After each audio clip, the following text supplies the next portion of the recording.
चलिए दोस्तों, तो कल अपन ने कंजक्शन का पार्ट एक पढ़ लिया था और उसमें मैंने कंजक्शन के टाइप बता दिए थे, कितने टाइप होते हैं और ये बता दिया था कहाँ से क्वेश्चंस बनने वाले हैं। ठीक है, तो कल अपन ने एक ट्रिक देखी थी फेन वाई, जिसमें अपन ने जो कोऑर्डिनेटिव कंजक्शन थे उनको खत्म कर दिया था। तो चलिए आज इससे आगे शुरुआत करते हैं अपन, और आज अपन फेन वाई और कोरिलेटिव दोनों टाइप के कंजक्शन को खत्म कर देंगे। ठीक है, और उसका कुछ सवालों की प्रैक्टिस करेंगे ताकि आपको बहुत बेहतरीन तरीके से समझ में आ जाए कंजक्शन के क्वेश्चंस कैसे आते हैं और उसका आंसर्स कैसे देना है। ठीक है, तो जितना समझा रहा हूं अभी फेन वाई का सिर्फ उतना समझ लेना, बाकी देखते से आंसर हो जाएगा। और कोरिलेटिव में तो कुछ शब्द लिख दूंगा मैं, उन शब्दों को पढ़ लेना, उनको याद कर लेना। ऐसा दिखेगा तो ऐसा लगाना है, बात खत्म। ऐसा दिखेगा तो ऐसा लगा देना, बात खत्म। ठीक है, तो वहां पे पूरे के पूरे आंसर सही चले आएंगे। जैसे कि नॉट ओनली बट आल्सो लगता ही है साथ में, ट्रिक नहीं है कोई, ये कोई ट्रिक नहीं, लगता ही है साथ में। ये लगा है तो ये लगेगा ही, नॉट ओनली है तो बट आल्सो आएगा ही, आंसर वही रहने वाला है, कोई कुछ भी कर ले। कौन कौन से शब्द है ऐसे, सारे के सारे बता दूंगा, सारे खत्म कर दूंगा अभी ट्रिक के माध्यम से। चलिए शुरुआत करते हैं कंजक्शन में फेन वाव देखते हैं। तो मैंने लिखा था F for A and N nor B but O or y yet or s so. ये कुछ शब्दावली जो थी वो अपन ने कल देखी थी। ठीक है, फेन वाई कोऑर्डिनेटिव कंजक्शन, ये 7 प्रकार के कंजक्शन होते हैं जहां से क्वेश्चंस बनते हैं। सबसे ज्यादा क्वेश्चंस जो बनते हैं, और सबसे ज्यादा क्वेश्चंस इसमें जो बनते हैं वो फॉर से बनते हैं, फॉर के बाद एंड से बनते हैं, एंड के बाद बट से बनते हैं। ये तीन जो है वो सबसे ज्यादा यूज किए जाते हैं। ठीक है, बता रहा हूँ ये चीज। ठीक है, तो इनका मतलब क्या होता है अपन उसको समझ लेते हैं। भैया देखो, फॉर फॉर का मतलब होता है क्योंकि। फॉर का यूज हम कैसे करते हैं, फॉर का यूज करते हैं क्योंकि। अभी अपन वाक्यांश में भी देख लेंगे, सब सेंटेंस बनाकर देख लेंगे कि इसका इस्तेमाल कैसे होता है। ठीक है, अब आप बोलोगे सर हमने तो पढ़ के रखा है फॉर का मतलब होता है के लिए होता है फॉर का यूज। तो वो भी मैं क्लियर कर देता हूं कि भाई फॉर का यूज होता है के लिए, मगर हम पढ़ रहे हैं क्या, कंजक्शन। कंजक्शन में किसके लिए यूज होगा, क्योंकि। फॉर का यूज क्योंकि के रूप में करेंगे। क्यों, क्योंकि होता यह है कि जब प्रीपोजिशन पढ़ते हैं अपन, क्या पढ़ते हैं, प्रीपोजिशन, तो प्रीपोजिशंस में फॉर का यूज के लिए किया जाता है। फॉर का यूज के लिए किया जाता है प्रीपोजिशंस में। ठीक है, और कंजक्शन में फॉर का यूज क्योंकि के लिए किया जाता है। अंतर होता है दोनों में। ठीक है, प्रीपोजिशंस में हमेशा और हमेशा प्रीपोजिशन के बाद यानी फॉर के बाद नाउन का यूज किया जाता है, हमेशा और हमेशा 100%। मगर कंजक्शन में ऐसा नहीं है। कंजक्शन में हमको पहले देखना पड़ेगा, पहले नाउन है तो बाद में नाउन आएगी, पहले एडजेक्टिव तो बाद में एडजेक्टिव, पहले वर्ब तो बाद में वर्ब। कल मैंने बताया था। एंड, एंड का मतलब होता है और, एंड का मतलब क्या होता है, और। नॉर, नॉर का मतलब होता है न। बट, बट का मतलब होता है लेकिन। ठीक है, और का मतलब होता है या। एट, एट का मतलब होता है फिर भी। और सो का मतलब होता है इसलिए। सो का मतलब क्या होता है, इसलिए। ठीक है, तो ये जो होते हैं वो शब्दावली होते हैं इनके, कि भैया फॉर का मतलब क्योंकि होता है, एंड का मतलब और होता है, नॉर का मतलब ना होता है, बट का मतलब लेकिन, और का मतलब या, येट के लिए फिर भी, सो का मतलब इसलिए। ठीक है, तो ये शब्दावली अपने को विशेष तौर पे याद रखना पड़ेगा कि किस शब्द का मतलब क्या होता है, क्योंकि ये अगर आपको याद है तो बहुत आसान हो जाएगा आपके लिए। क्योंकि आप सिर्फ क्वेश्चंस पढ़ोगे, आपको समझ में आ जाएगा। ठीक है, मैं प्रैक्टिस करवा दूंगा इनकी अभी। ठीक है, कुछ क्वेश्चंस की जो है मैं प्रैक्टिस करवा दूंगा, तो वहां से आपको बहुत अच्छे से समझ में आ जाएगा। ठीक है, देखिए चलो क्वेश्चन देख लेते हैं। पहला क्वेश्चन देख लेते हैं अपन, तो इसको खत्म करते हैं। एक दो क्वेश्चन की प्रैक्टिस कर लेते हैं, खत्म होगा, उसके बाद अपन कोरिलेटिव कंजक्शन देखेंगे। तुरंत पूरे शब्द लिख दूंगा और उनको खत्म करते हैं। एक दो क्वेश्चन की प्रैक्टिस करते हैं अपन। तो पहला क्वेश्चन देख लेते हैं, साइड में लगा देता हूं मैं।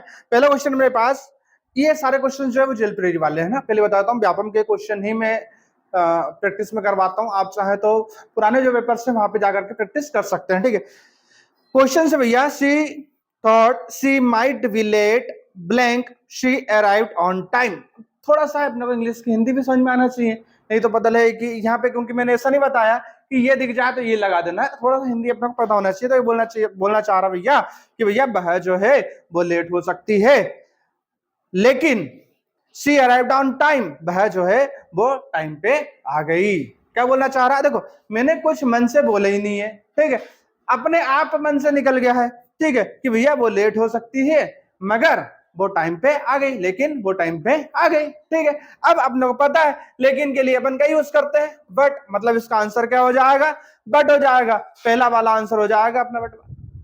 बहुत इजी है, मैंने बताया ना, सिर्फ आप इसको पढ़ोगे, हिंदी होगी उसकी, और आप देखोगे कि यार भाई हमने किसका इस्तेमाल किया है इनमें से, और उसको उठा करके उसका आंसर लगा देना, आंसर सही जाएगा 100%, ठीक है। एक क्वेश्चन मैं आपको दे देता हूं, फटाफट इसका आंसर दे दो मेरे को। She is very hard working, blank not very imaginative. क्या बोल दिया उन्होंने? भैया वो बहुत जो है हार्ड वर्किंग है, ब्लैंक, अब मेरे मुंह से वैसे ही निकल रहा है वो, ठीक है मैं आंसर ही बताने वाला था, नॉट वेरी इमेजिनेटिव, ठीक है। तो क्या आंसर आएगा इसमें? अब मेरे हिसाब से तो वैसे भी तुमको तो 4 ऑप्शन देखोगे आंसर आ जाना चाहिए, ठीक है, क्योंकि 4 आंसर में अलग ही आंसर दिख रहा है वो, ठीक है। क्योंकि देखो इसलिए एक अपन यूज कर सकते हैं का 100 का इस्तेमाल चौथा ऑप्शन है अपने पास नहीं कर सकते हमने। आंसर क्या बचा? अब आप समझदार हो, ठीक है, तो थोड़ा सा आपको समझने की जरूरत है, बाकी आंसर जो है वो अपने आप आ जाएंगे, ठीक है। चलिए अब अपन खत्म करते हैं कोरिलेटिव। ये बहुत आसान तरीके से समझा दिए मैंने। अभी कल का वीडियो नहीं देखा तो पहले उसको देखना पड़ेगा, तभी ये समझ में आएंगे कि इनका इस्तेमाल कैसे किया हमने, ठीक है। अगर कल का वीडियो नहीं देखा तो ये आज आपको समझ में नहीं आने वाले हैं। कोरिलेटिव में मैं एकदम बता दे रहा हूं आपको कि जैसे कि नाइदर दिखा, आपको नाइदर के साथ नॉर ही लगाना है, ठीक है।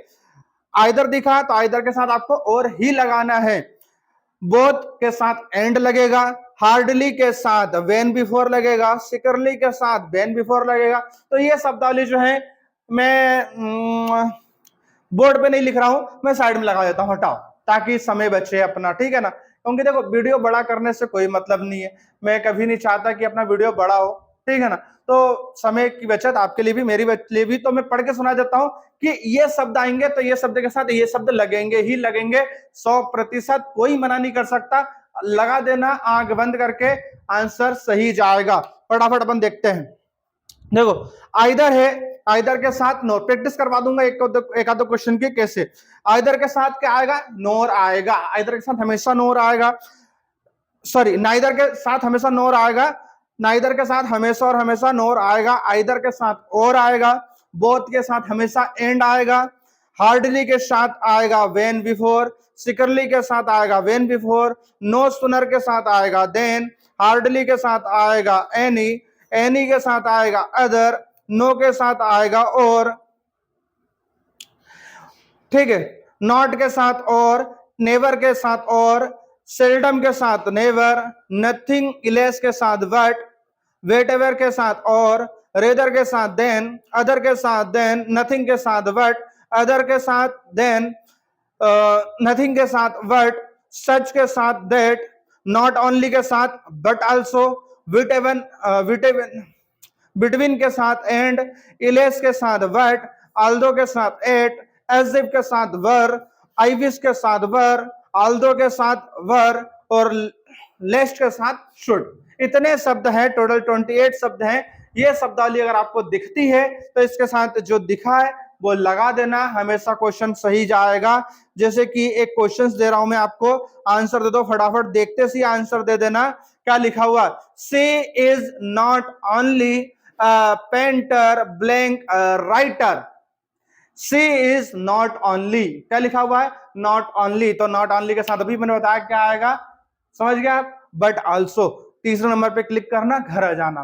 तो ये है कोरिलेटिव। कोरिलेटिव बहुत ही आसान है, जो बताएं शब्दावली अगर वो आपको दिख रही है तुरंत लगाओ आंसर और घर आ जाओ, सही जाएगा, कंजक्शन गारंटी के साथ है, ठीक है। ये 7 मैंने फैन बाय बता दिए थे आपको। ये हिंदी आपको बहुत अच्छे से पता होना चाहिए, क्योंकि जब आप शब्द सेंटेंस की हिंदी करोगे तब अपने आप ये मन से निकलेगा, जो निकल रहा है उसका आंसर लगाना, आंसर सही जाएगा। प्रैक्टिस आप अच्छे से कर लेना इसकी। थोड़ा समय के अभाव के कारण मैं प्रैक्टिस नहीं करवा पा रहा हूं, क्योंकि वीडियो ही बड़ी मुश्किल से बना पा रहा हूं, ठीक है। फिर मिलेंगे अपन नए वीडियो के साथ। जय हिंद, जय भारत, जय जय श्री राम।